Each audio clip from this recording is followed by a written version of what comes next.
Franklin Spencer Spalding was an Episcopal Bishop of Utah from 1905 to 1914 who advocated Christian socialism as the true teachings of the Bible and Jesus Christ. Biography. Early years. Franklin Spencer Spalding was born in Erie, Pennsylvania on March 13, 1865, to a father serving as rector of St. Paul's Episcopal Church. His father's career would include bishoprics throughout the Mountain West, in the states of New Mexico, Colorado, and New Mexico. Spalding graduated from Princeton in 1887 and the Episcopal General Theological Seminary in New York City in 1890.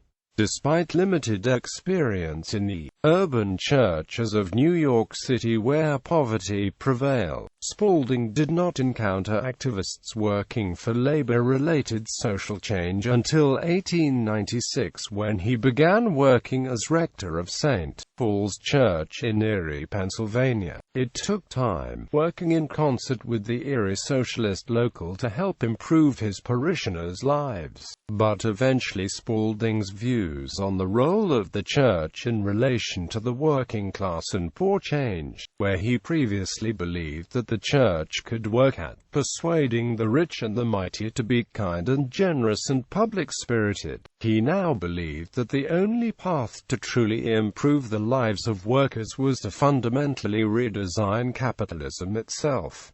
Political activist, becoming the bishop of the Episcopal Church of Utah in 1905 allowed Spalding a greater reach to spread his message, as the job required him to travel through Utah and the country. During his travels, he advocated for socialist principles along with Christian values, in fact arguing that the two were one in the same, stating Christianity would get along better under socialism than under this individualistic form of government. Like many American Christian socialists and progressive Christians, Spalding's socialism was part of a larger set of societal concerns that broadly constituted the social gospel. Along with fighting against the gap between the wealthy and the worker, Spalding was a proponent of peace, health and education reform, and prohibition. While a committed Christian socialist, Spalding never joined the Socialist Party. While Spalding criticized what he saw as failings of the church in relation to the working class, he was sensitive to any division his opinions may have caused among his brethren, but he did not alter or cease speaking out for what he thought was right. He strongly contended that capital and the wealthy were too much in control of American churches and worship, to the detriment of the worker. In the November 1914 issue of the Christian Socialist, Spalding states, "The Christian Church exists from the sole purpose of saving the human race. So far she has failed, but I think that socialism shows her how she may succeed. It insists that men cannot be made right until the material conditions be made right.